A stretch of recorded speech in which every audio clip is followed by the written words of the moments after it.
हाँ, तो नमस्कार बच्चों, कैसे हो? उम्मीद करता हूँ मस्त हो, स्वस्थ हो। ये हमारा तीसरा होगा वीडियो, जो कि 11 नंबर आपको दिखाई दे रहा है। इसके पहले 1 से लेकर के सम विषम मैंने सारा कुछ करवा दिया हो। वीडियो 1 और वीडियो 2 करके आपको प्लेलिस्ट में लगा हुआ है, आप देख लीजिएगा। अब हम लोग पढ़ेंगे वास्तविक संख्या, उसके बाद से 1.1, 1.2 और 1.3 इस तरह से करते एक पार्ट को खत्म करेंगे, फिर दूसरा पार्ट चालू होगा। चलिए कहते हैं कि वास्तविक संख्या क्या होता है। दोस्त, वास्तविक संख्या का मतलब क्या होता है, समझिएगा। तो वास्तविक संख्या जो है तो होता है सभी परिमित संख्या, सभी परिमित संख्या और अपरिमित संख्या को जब मिला दिया जाता है तो जो है, जो जिसका निर्माण होता है उसको हम लोग बोलते हैं वास्तविक संख्या।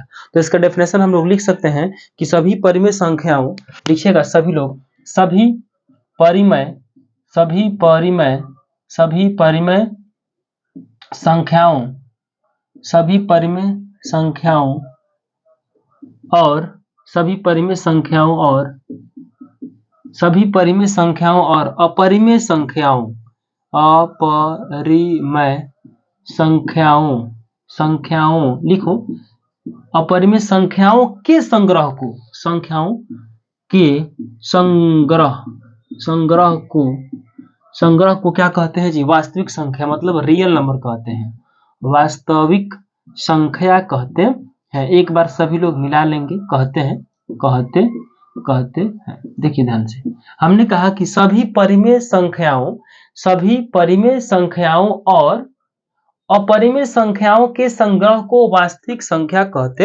हैं।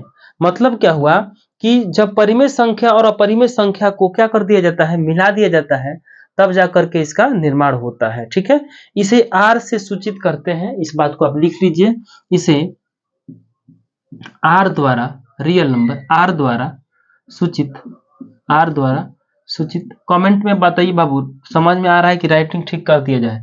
इसे आर द्वारा सूचित करते हैं, करते हैं, करते हैं, लिख लीजिए। और उसके बाद से जो है इसका उदाहरण लिखिएगा। उदाहरण इसका जैसे में एग्जाम्पल कैसे होगा, इसका उदाहरण हम लोग लिखने वाला है। ठीक है, इतना लिखिए। चलिए चलिए लिख लीजिए, जैसे 5/4 लिख लीजिए, 5/4 माइनस में आपको ये हो जाएगा। ठीक है, ये सब के सब रूट वाला भी हो जाएगा। ठीक है ना, √3 + 2 भी हो जाएगा। इस तरह से जो भी उदाहरण होगा, ये सब के सब उसमें इंक्लूड कर लिया जाएगा। ठीक है ना, इसमें पाई भी हो जाएगा, इसमें पाई भी हो जाएगा। आप एक बात भी ध्यान रखिएगा, परिमेय संख्या और अपरिमेय संख्या को जब मिला दिया गया तो आप समझ लीजिएगा कि वो कौन संख्या बन गया जी, तो वो बन गया आपका वास्तविक संख्या, यानी कि रियल नंबर बन गया। ठीक है ना, कोई भी संख्या, जैसे मान लो कि ये 9 पॉइंट है, 9.34 पर रेकरिंग है, तो ये भी आपका वास्तविक संख्या के अंतर्गत आ जाएगा। ठीक है ना, तो वास्तविक संख्या क्या होता है कि जब परिमेय संख्या और अपरिमेय संख्या, परिमेय संख्या और अपरिमेय संख्या को दोनों को एक में मिला देगा ना, जब दोनों को एक में मिला दीजिएगा तो आपका क्या बन जाएगा, आपका बनेगा आपका वास्तविक संख्या। ठीक है, अब हम लोग आगे जो पढ़ेंगे यूक्लिड विभाजन प्रमेयिका के बारे में पढ़ेंगे। ठीक है, इतना आप नोट कर लीजिए। ठीक है, चलिए आगे देखते हैं। चलिए अब बोर्ड से इसको नोट कीजिए। अगला हम लोग पढ़ने वाले हैं यूक्लिड विभाजन प्रमेयिका। यूक्लिड विभाजन प्रमेयिका क्या होता है, एक बार समझेंगे। यूक्लिड विभाजन प्रमेयिका को हम लोग लेमा बोलते हैं, लेमा सूत्र बोलते हैं। आप यहाँ पर लेमा सूत्र भी लिख सकते हैं, लेमा सूत्र बोलते हैं, या इसी को हम लोग बोलते हैं यूक्लिड विभाजन एल्गोरिथम सूत्र। ठीक है ना, इसको एल्गोरिथम सूत्र भी कहा जाता है। इसको E = BQ + R जो है उसको यूक्लिड विभाजन एल्गोरिथम सूत्र होता है, उसको भी आप लोग नोट करेंगे। ठीक है, चलिए देखिए, सबसे पहले समझेंगे कि कहता है कि दो धनात्मक पूर्णांकों, ठीक है ना, माइक चालू है ना, हाँ, दो धनात्मक पूर्णांकों A और B के लिए, दो धनात्मक पूर्णांक दिया हुआ है A और B के लिए, A और B के लिए दो ऐसे अद्वितीय पूर्णांक Q और R प्राप्त होता है। जब A और B दिया होता है तो उससे हम क्या निकाल सकते हैं, यूक्लिड विभाजन प्रमेयिका यानी कि यूक्लिड विभाजन एल्गोरिथम सूत्र से जब A और B दिया होता है तो हम लोग दो और निकालते हैं, Q निकालते हैं और R निकालते हैं। ठीक है, तो चलिए देखते हैं कि Q और R कैसे निकलता है। सबसे पहली बात, मान लीजिए कि आप भाग दे रहे हो, जैसे मान लो कि यहाँ पर 3 हो गया और यहाँ 11 मान लो, 3 त्रिका 9, 3 त्रिका 9, यहाँ 2 बचा ना, तो इसी को हम लोग क्या बोलते हैं, भागफल बोलते हैं। ये सबको पता है, ये भागफल है। और ये क्या है, ये क्या है आपका नीचे वाला जो होता है वो शेषफल होता है, और इसी पर आपको सारा चीज निकलेगा। तो बाबू ये जो भागफल होता है इसी को हम लोग क्या बोलते हैं, Q बोलते हैं। ठीक है ना, और इसको R बोलते हैं। तो ध्यान रखिएगा यहाँ ये वाला जो नीचे वाला जो शेष आपको दिखाई देगा उसको रिमाइंडर क्विटेंट होता है। तो आप ध्यान रखिएगा ये जो भागफल है इसी को क्यू बोलते हैं और शेषफल है ये जो आर, यानी कि ए और बी का मान देता है तो हम लोग ऐसे इसको निकालते हैं। ये आपको सीखना पड़ेगा क्योंकि यूक्लिड विभाजन एल्गोरिथम तभी आप कर पाओगे, ना तो नहीं हो पाएगा आपसे। चलिए आगे देखते हैं। ये भाजक हो गया, ये शेषफल हो गया। भाजक गुणे भागफल प्लस शेषफल होता है। आपको फॉर्मूला याद होगा कि भाजक गुणे भागफल, भाजक गुणे भागफल। तो भाजक क्या होता है, भाजक, भाजक क्या है तो ये है भाजक गुणे भागफल प्लस शेषफल बराबर भाज्य। मतलब क्या हुआ कि यह क्या है तो यह जो है भाज्य है। क्या है, भाज्य है। ये जो है कोई भी भाग आपको चेक करना हो तो ये फॉर्मूला आप लगा सकते हो, ठीक है ना। यानी कि भाज्य बराबर क्या होगा, ध्यान रखिएगा, भाज्य बराबर ये फॉर्मूला नीचे दिखाई दे रहा है कि नहीं दिख रहा है सबको। ओ चलो नीचे लिख देते हैं, यहाँ पर लिख देते हैं भाजक, ये भाज्य बराबर फॉर्मूला ये हो जाएगा भाज्य बराबर, ये नीचे लिख लो कि भाज्य, भाज्य बराबर फॉर्मूला हो जाएगा, क्या हो जाएगा, भाजक गुणे भागफल, भाजक, भाजक गुणे भागफल, भागफल, भागफल, यानी कि भाजक, भाजक गुणे भागफल प्लस शेषफल। किसी भी भाग को चेक करने का ही जो फॉर्मूला होता है, शेषफल लिखिएगा, ये शेषफल लिखे हैं, ठीक है। देखो भाजक गुणे भागफल, तो आपको पता होगा कि यह आर है, शेष क्या है आर है, ये क्यूटेंट क्या है जी, ये जो क्यू है हो गया। अब इनटू यह ए और बी का मामला आपको समझना है, एकदम आराम से समझिएगा। ए कौन है बी कौन है सब समझ में आ जाएगा। आपको दिखाई दे रहा है, चलिए ठीक है, नहीं नीचे नहीं दिखाई दे रहा ना, नीचे नहीं दिखाई दे रहा है, अच्छा ठीक है, ऊपर हम बना देते हैं। पहले ये समझ में आ गया, इसको एक बार फिर से पढ़ लेते हैं कि यूक्लिड विभाजन प्रमेय का लेमा सूत्र बोलते हैं, यूक्लिड विभाजन एल्गोरिथम सूत्र भी होता है। तो देखो दो धनात्मक पूर्णांकों ए और बी के लिए दो ऐसे अद्वितीय पूर्णांक क्यू और आर प्राप्त होते हैं। जब ए और बी दिया हो, मतलब क्या हुआ कि ए और बी और दिया होगा, ए और बी दिया होगा तो हम उसे क्यू और आर निकाल लेंगे, और ये होता है आपका सूत्र जो कि यूक्लिड विभाजन प्रमेय का होता है, ठीक है ना। चलिए इसको मिटा देते हैं और मिटाने के बाद हम इसके आगे लिख देते हैं, ठीक ना। इसको मिटाया जाए, चलिए देखते हैं, मिटाने वाला है व्यवस्था जी।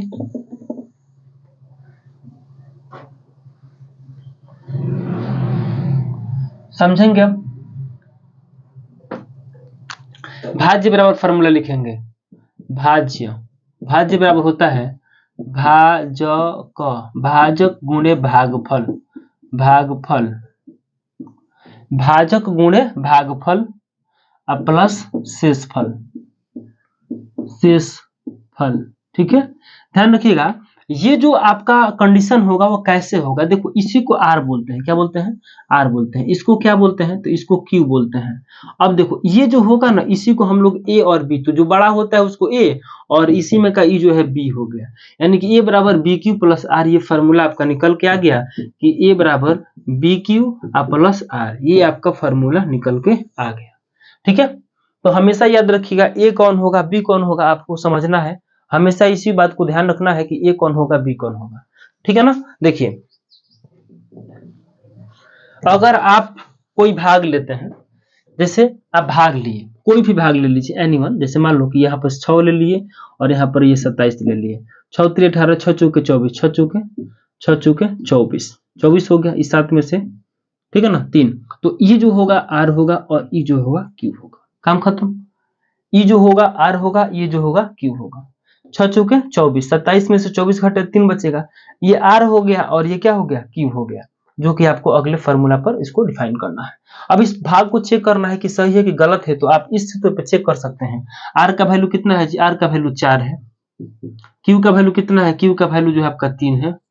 अब देखो ये भाजक है, तो भाजक कौन है, भाजक ये है 6, जिससे भाग दिया जाए, जिससे भाग दिया जाए उसको भाजक बोलते हैं, और जिसमें भाग दिया जाए उसे भाज्य बोलते हैं। तो ये 6 है तो यहाँ पर ये 6 हो जाएगा और ये बराबर का चिन्ह हो गया, और ए का वैल्यू कितना हो जाएगा 27, ए का वैल्यू कितना हो जाएगा 27। तो देखो 6 3 18 और जोड़ 4, गलती हो गया ना, 6 चौके 24 ना 4 न था जी, सब गलती कर दिए तुम लोग।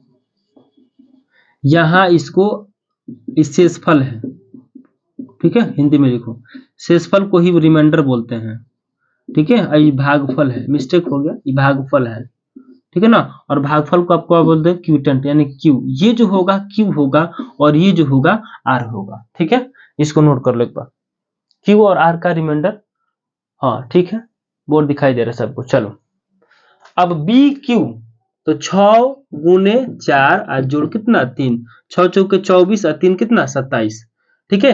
एक बात आपको ध्यान रखना है इसमें कि ए बराबर बी क्यू प्लस आर होता है, ए का मान दिया होगा, बी का मान दिया होगा, क्यू और आर का मान निकालना है। अगर आपको भाग आता है तो आप क्यू और आर का मान निकाल सकते हैं, ठीक है, इतना आपको ध्यान में रखना है। अब देखिएगा ध्यान से कि भाजक, ये भाजक है, ये भागफल है, ये शेषफल है, शेषफल आर, भागफल क्यू, भाजक बी और भाज्य ई, ठीक है। दो संख्या दिया होता है, दो संख्या मान लीजिए कि जैसे 24 6 दिया हुआ है और 27 दिया हुआ है, तो इसमें से जो बड़ी संख्या होता है उसको ए मानते हैं, जो बड़ी संख्या होगा उसको ए मानेंगे और जो छोटी संख्या होगा उसको बी मानेंगे। तो देखो ए के जगह पे 27 रखे हैं और बी के जगह पर क्या रखे हैं 6 रखे हैं, और फिर जब भाग दिए हैं तो ऐसा आया है, ठीक है ना। तो आगे हम चलते हैं और आपको सिखाते हैं कि 1.1 में कौन सा क्वेश्चन है, ठीक ना। चलिए आप एनसीईआरटी का बुक निकाल लेंगे और उसमें पहला क्वेश्चन आप ध्यान देखिएगा, प्रश्नावली 1.1 है, प्रश्नावली 1.1 है और 1.1 का क्वेश्चन नंबर 1 का 1 है। क्वेश्चन क्या है पढ़ लेते हैं एक बार कि निम्नलिखित संख्याओं का एचसीएफ ज्ञात करने के लिए, निम्नलिखित संख्याओं का एचसीएफ ज्ञात करने के लिए यूक्लिड विभाजन एल्गोरिथम का प्रयोग कीजिए, यूक्लिड विभाजन एल्गोरिथम का प्रयोग कीजिए और यूक्लिड विभाजन एल्गोरिथम का प्रयोग करके ही इसका एचसीएफ निकालिए। तो आपको दो संख्या जो दिया होता है 135 और 225, ये संख्या दिया हुआ है, तो इसमें आपको किसका प्रयोग करना है, यूक्लिड विभाजन एल्गोरिथम का प्रयोग करना है। तो आप क्या करेंगे, सबसे हम आपको बोले हैं कि जो सबसे बड़ी संख्या होगा उसको ए मानना है। तो आप मानिएगा इसका जब हल कीजिएगा, इसका जब हल कीजिएगा तो आप मानिएगा कि सबसे बड़ी संख्या कौन है बाबू, सबसे बड़ी संख्या जो है आपका 200 कितना है 25 है। तो लिखिएगा माना कि ए बराबर 225, बी बराबर 135, ठीक है ना।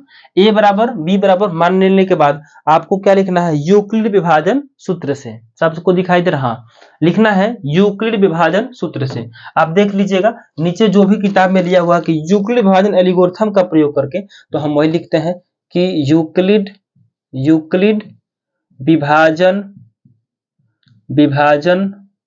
सूत्र से। अब यूक्लिड विभाजन सूत्र क्या होता है ए बराबर बी क्यू प्लस आर, ठीक है ना, ए बराबर बी क्यू प्लस आर, ये फॉर्मूला होता है, आपको इसको ध्यान में रखना है, ठीक है ना। चलो ये क्वेश्चन आप हाँ कोई दिक्कत है, ए बराबर बी क्यू प्लस आर, देखो ए का वैल्यू कितना है, ए का वैल्यू 135 की 225, यहाँ पर लिखेंगे 225, कितना लिखेंगे 225। अब बी का वैल्यू कितना है 135, तो यहाँ पर लिखेंगे बी का वैल्यू 135। अब देखो क्यू का वैल्यू निकालना है और आर का वैल्यू निकालना है, ठीक है ना। उसके बाद से हम इसको क्या करेंगे, सेट कर दिए, ए के जगह पर ए का मान, बी के जगह पर बी का मान, क्यू का मान और आर का मान निकालना है, इसका एचसीएफ निकालना है बाबू। देखो चरण 1 लिखो, क्या लिखोगे, चरण 1 चाहे स्टेप 1। अब देखो ये चरण तब तक चलेगा जब तक आर का वैल्यू 0 नहीं होगा, तब तक स्टेप चलता रहेगा।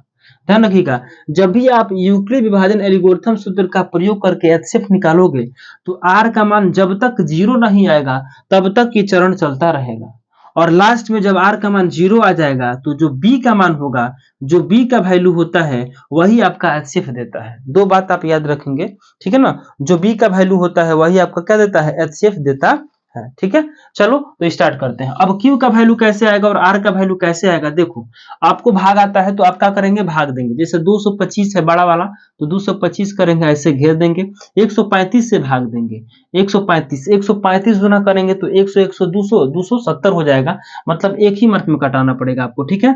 तो कटाओ 135 ये होगा, ये भाग आपको आना चाहिए, देखो 5 में से 5 गया 0 और ये हो जाएगा 12 में से 3 घटेगा तो कितना हो जाएगा 9, 90 आ रहा है, 90 आ रहा है ना। तो ये जो होता है यह क्या है, यह दोनों को ध्यान रखिएगा, यह जो आपका क्यू है यह आपका आर है, ठीक है ना। तो अब देखो क्यू के जगह पर कितना रखेंगे, 35 से कम 35, और आर का जगह पर कितना 90, 135 में 90 जोड़ देंगे तो फिर आपका इतना हो जाएगा। अभी भी आर का मान 0 नहीं हुआ तो आप स्टेप 1 स्टेप 2 करेंगे, यानी कि चरण कितना लिखेंगे, चरण 2 लिखेंगे। चरण 2 लिखेंगे तो अब ध्यान रखेंगे ये जो दिखाई दे रहा है आपको 135 यहाँ आ जाएगा, 135 यहाँ आ जाएगा, ठीक है ना, और ये जो 90 दिखाई दे रहा है ये आपका 90 यहाँ पे आ जाएगा, और फिर वही आपको लिखना पड़ेगा, ठीक है ना। ए किसको मानना है, बी किसको मानना है, आप ध्यानपूर्वक समझेंगे एक बार फिर से, ध्यान से समझिएगा। एक ब्रेक ले लेते हैं। चलो देखो, जो बी का मान है, ये जो बी का मान है वही आपका ए हो जाएगा, और जो आर का मान है वही आपका बी हो जाएगा। अब फिर वही कहानी, फिर भाग देंगे, 135 हो गया तो यहाँ पर लिखेंगे 135, इरॉफ है बाबू, इरॉफ है 135, 90 से भाग दे दीजिए तो 90 दूना 180 होता है, तो एक मार्क में कटा दीजिए, यहाँ पर 90 हो जाएगा, और 5 का ये 5 हो जाएगा, ये हो जाएगा 13, 9 4 13 होता है, यहाँ पर 45 लिख दीजिए। तो ये जो होगा ये किसका वैल्यू देगा, ये क्यू का वैल्यू देगा, यह किसका वैल्यू देगा, आर का वैल्यू देगा। तो देखो यह क्यू का ना है, बी क्यू, तो बी का वैल्यू है, क्यू का वैल्यू कितना है, 1 है, तो 1 लिखेंगे, और ये 90 क्यों है जी, यहाँ पे आर का वैल्यू यहाँ पर 45 लिख दीजिए, ठीक है। ये आपका ये 2 देगा, ए और बी का मान दे देगा, ए और बी का मान देने के बाद ये 1 है और ये आपका आर है, इतना कंफर्म हो गया। एक बार फिर से समझेंगे हम लोग, यहाँ का जो वैल्यू होगा, अब दूसरे स्टेप में समझ लेते, अभी भी आर का वैल्यू 0 नहीं आया है तो अगला स्टेप निकलेगा। तो देखो चरण 2 हो गया, तो अब लिखेंगे चरण 3, कितना लिखेंगे बाबू, चरण 3। अब देखो यहाँ पर ये जो बड़ा है ना, ये बड़ा ए होता है ना, तो इसको ए बनाओ, यहाँ पर 90 लिख दो, और ये जो 45 है 45 यहाँ पर उतर जाएगा, और फिर जो है आपका ये किसका वैल्यू, क्यू का वैल्यू और आर का वैल्यू, फिर भाग देंगे, तो फिर भाग दीजिएगा तो कितना हो जाएगा, ध्यान दीजिएगा, फिर से भाग दीजिएगा तो 90 है, तो यहाँ पर लिख देंगे 90, इसमें किससे भाग देना है, 45 से, तो 45 दूना कितना हो जाएगा, 90, ये 0 हो गया ना, तो शेष कितना आ गया, आर का वैल्यू 0 और ये क्यू का वैल्यू, तो देखो 45 दूनी का 90, आर का वैल्यू 0। अब आर का वैल्यू 0 आ गया है तो अब इसके आगे स्टेप नहीं निकालोगे, ठीक है ना, थोड़ा सा नीचे कर देते हैं, इसके आर का वैल्यू 0 आ गया है, इसका आर का वैल्यू कितना आ गया, 0 आ गया है, तब स्टेप नहीं निकालोगे, ध्यान रखोगे, अब स्टेप नहीं निकलेगा। अब क्या होगा, अब क्या होगा, इसका एचसीएफ होगा। अब एचसीएफ कौन होगा, ये जो बी का वैल्यू जो दिखाई दे रहा है, बी ए बराबर फॉर्मूला हो गया बी क्यू प्लस आर, तो ये जो 45 है ना बाबू, 45, ये जो 45 दिखाई दे रहा है, ये बी का जो वैल्यू दिखाई दे रहा है, यही आपका एचसीएफ होता है। तो उसके नीचे लिखिएगा, इसलिए HCF बराबर कितना, 45 आंसर, इसलिए HCF बराबर कितना होगा, 45 आंसर होगा, ठीक है। एकदम आराम से समझ में आया। एक बार फिर से समझिए, दो को आपको संख्या दिया होगा, तो 135 और 225 दिया हुआ है, तो इसमें जो बड़ा होगा, जो बड़ा होगा, माने बड़ा ये है ना, 225 बड़ा है तो इसी को ए मान लेना है, जो बड़ा होगा उसको ए मानना है। तो देखो ए बड़ा है, इसको बड़ा मान लिए, ये बड़ा है ना, ए का वैल्यू बड़ा है तो बड़ा ले लिए, बी का वैल्यू छोटा लेना है तो छोटा ले लिए। अब कहता है कि यूक्लिड विभाजन एल्गोरिथम का प्रयोग करके उसका एचसीएफ निकालना है, तो एचसीएफ निकाल दिए, ठीक है ना, एचसीएफ निकाल दिए। ये फार्मूला का ही सूत्र है बाबू, तो फार्मूला सूत्र है तो लिखो ए बराबर बी क्यू प्लस आर हो गया। अब देखो ए का वैल्यू 225 है तो ए का वैल्यू 225 रखती है, फिर बी का वैल्यू कितना 135 रखती है। अब क्यू और आर का मान निकालना है, तो हमने क्या किया, यहाँ पर भाग दे दिया, 135 में भाग दे 225 से, भाग देंगे 135 से कम 135, 5 में से 5 गया 0, अब ये हो जाएगा 12, 12 में से 3 गया 9, कट गया। ये जो नीचे वाला ये जो होता है ये शेषफल होता है, तो ये आर का मान हो गया, आई जो है क्यू का मान हो गया, क्यू का मान, तो क्यू की जगह पर क्यू का मान 1 रखेंगे, प्लस है तो प्लस रखेंगे, आर का वैल्यू कितना है 90, तो 90 रखेंगे, काम खत्म। नियम यह है कि जब तक आर का मान 0 नहीं होगा तब तक स्टेप चलता रहेगा, तो आर का मान 0 तो नहीं आया है तो स्टेप चलाओ, स्टेप चलाएंगे तो स्टेप 1 है, स्टेप 2 हो गया, चरण 2 हो गया। अब देखो यहाँ जो एक इसमें दोनों में से बड़ा कौन है, 135 ना, 135 उठ के यहाँ चलाएगा, 135 कहाँ जाएगा, 135 जो है ना, 135 यही यहाँ पर चला आएगा, अब फिर ये जो 90 है, फिर ये जो 90 है, 90 यहाँ पर चला आएगा, ठीक है ना। और जब ये दोनों फिक्स हो गया, ए का वैल्यू पता हो गया, बी का वैल्यू पता हो गया, अब इसका वैल्यू क्या निकालेंगे, भाग दे करके निकालेंगे, जब भाग देंगे तो एक मार्क में कट रहा है, 45 बच रहा था, तो ऐसे कर लिए, ठीक है ना। ये कहां से आ गया, तो इसको भाग देंगे, कहां से भाग देंगे, तो देख लो 135 है तो 135 को ऐसे कर देंगे, और 90 है तो 90 कर देंगे। अब देखो 190 दूना 18, 180 हो जाएगा, तो गलती हो जाएगा ना जी, तो 90 कम 90 माइनस कर दो, 5 के 5, आई हो जाएगा कितना 13, 9 4 13 होता है ना, 45 आ गया 45, देखो तो ध्यान से। अब देखो ई क्या है, ई क्यू है और ई क्या है, आर है, तो क्यू का वैल्यू 1 आर का वैल्यू 45 रख दिए, काम खत्म। अब इसमें दोनों में से बड़ा कौन है? 90 बड़ा है ना, तो 90 को यहाँ उतार देंगे और इस 45 को यहाँ उतार देंगे, ठीक है ना। अब क्या करेंगे, फिर एक बार आर का मान 0 लाना है तो फिर भाग देंगे, तो फिर भाग दिए किससे? 45 छोटा है कि बड़ा है? छोटा है। 90 बड़ा है तो 90 से भाग देंगे 45 में, तो 45 गुना 90, और यहाँ वाला जो होता है यह क्यू होता है, यह आर होता है। काम खत्म हो गया, आर का मान 0 आ गया। जब आर का मान 0 आ जाता है तो इसका स्टेप वहीं रुक जाता है, और जो बी का मान है, बी का मान वही आपका क्या होता है? HCF होता है। तो यही आपका HCF हो जाएगा, और HCF कितना होगा? 45 होगा, ठीक है ना। HCF कितना होगा? 45 होगा। एकदम आराम से समझ में आया, ठीक है। चलिए, हमेशा इस बात को ध्यान रखिएगा कि जब तक R का वैल्यू 0 नहीं होगा, जब तक R का मान क्या होगा? 0 नहीं होगा, तब तक HCF नहीं निकलेगा। और जब R का मान 0 आएगा तो HCF होगा कौची? जो B का मान होगा ना, वही आपका उत्तर आएगा। R का मान 0 आ जाएगा, HCF किसका वैल्यू देता है? B का मान। जो B का मान होगा वही आपका HCF होगा, ठीक है। दो संख्या में जो बड़ी होगा उसको क्या मानना है? जो बड़ी होगा उसको A मानना है, जो छोटी होगा उसको B मानना है। फिर भाग देना है, और भाग देने के बाद जो शेषफल होता है उसको R मानेंगे, और जो भागफल होता है उसको Q मानेंगे, और R Q का कॉम्बिनेशन निकलता रहेगा, ठीक है ना। इस वीडियो में इतना ही तक, और आगे हम लोग क्या पढ़ेंगे, इसके अगला जो वीडियो होगा उसमें हम लोग क्या पढ़ेंगे, 1.1 का क्वेश्चन नंबर 2, 3, 4, 5 तक खत्म कर देंगे, ठीक है। जय हिंद, जय भारत।